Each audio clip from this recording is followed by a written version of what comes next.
Okay, I had a fuel leak on my fuel injection pump. I had to tear everything apart here.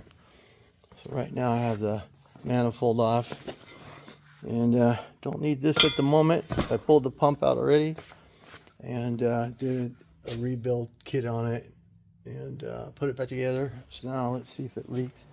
So I'm going to go over here, check it out. That fuel pump is way down in the valley there. I'm going to start this bad boy.